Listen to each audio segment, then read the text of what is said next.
The air in the terminal was thick with the usual pre-flight chaos, a symphony of hurried footsteps, crying children, and the monotonous drone of boarding announcements. Elias Moore, CEO of Ascent Airlines, was a man accustomed to order. He found a quiet corner near Gate B7, his head bowed over a meticulously prepared presentation for a crucial merger meeting in New York. The early morning flight, a red-eye he had specifically chosen for its quiet, was his last chance to review the data before his team arrived. A sudden, jarring voice broke his concentration. "Excuse me, sir," a flight attendant named Jessica said, her tone a practiced blend of authority and impatience. "We need you to switch seats. A family wants to sit together." Elias looked up, a polite smile on his face. "I'm sorry, but I can't. I'm in an exit row and I need the extra space to work." Jessica's eyes scanned his casual polo shirt and slacks, a subtle flicker of judgment in her gaze. "Sir, I'm sure you can make an exception. This is a family with a small child. They've been on the waiting list for this flight for weeks." The subtext was clear. A man dressed like him couldn't possibly have business important enough to justify his refusal. This wasn't the first time Elias had faced such assumptions. As a black CEO in a predominantly white industry, he had spent his entire career navigating these unspoken rules, these subtle but persistent biases. He felt a familiar knot of tension tighten in his stomach. He was Elias Moore, but to her he was just another passenger. A supervisor, a man named Mark, stepped in, his posture conveying a sense of finality. "Sir, we appreciate your cooperation. We'll move you to a window seat in the back." Elias's voice, though calm, held a new, steely edge. "My time is just as valuable as anyone else's, and I've chosen this seat for a reason. I will not be moved." Mark scoffed, his face a mask of patronizing disbelief. "Your time isn't more valuable than anyone else's," he said, loud enough for the surrounding passengers to hear. "Especially when a family is involved. We'll get to you when we get to you." A hush fell over the crowd. Elias felt the weight of their stares, the implicit agreement with the supervisor's assessment. He felt the cold sting of being diminished, of his professional success and authority being erased by a single, casual assumption.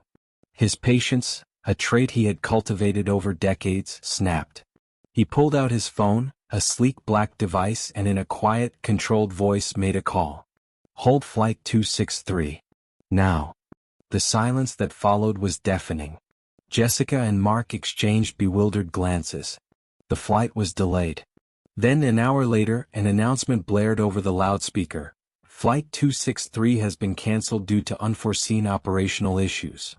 The fallout was immediate and catastrophic. Elias, still in the terminal, watched as pandemonium erupted. The passengers, already weary from the long wait, grew furious. Jessica and Mark, their faces pale with shock, were suddenly at the center of a storm they couldn't comprehend. They saw a man in a polo shirt with a quiet phone call, not the CEO of the entire airline. Elias, meanwhile, was already in action. Back at Ascent's headquarters, chaos reigned.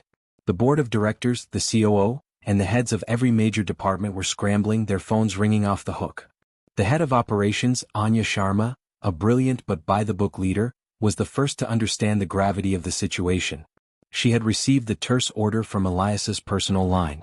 "It's not an operational issue," she told the board, her voice trembling slightly. "It's Elias. He was on that flight." The realization sent a jolt of fear through the room. The CEO, the man who had turned a struggling airline into a market leader, had just used his immense power to halt an entire flight because of a personal slight. The board, composed of men and women who had profited immensely from Elias's vision, quickly shifted their focus from damage control to damage assessment. Elias, now safely in a car on his way to a private meeting, received a call from Anya. "Elias, what happened?" she asked, her voice a mix of concern and bewilderment. He recounted the events, his voice calm but his words heavy with emotion. "It wasn't a misunderstanding, Anya. It was a clear case of implicit bias. They saw me and they made a judgment. They didn't see the CEO, they saw a troublemaker. And they made it clear that my time didn't matter." Anya, who had also faced her own struggles as a woman of color in the corporate world, understood immediately. "I'm so sorry, Elias," she said, the words a genuine expression of empathy. "This is exactly what we've been trying to prevent with our new initiatives." Elias took a deep breath. "This isn't about me. This is about Jessica and Mark, and the culture that allowed them to act that way.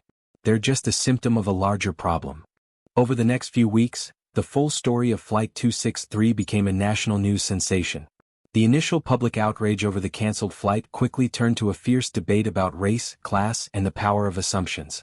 Elias gave a series of interviews where he spoke not as a wronged CEO, but as a man who had faced a lifelong struggle for dignity. He publicly announced the creation of the Elias Moore Dignity and Respect Initiative, a sweeping new program to overhaul Ascent Airlines' customer service and human resources policies. The initiative was far from a simple press release.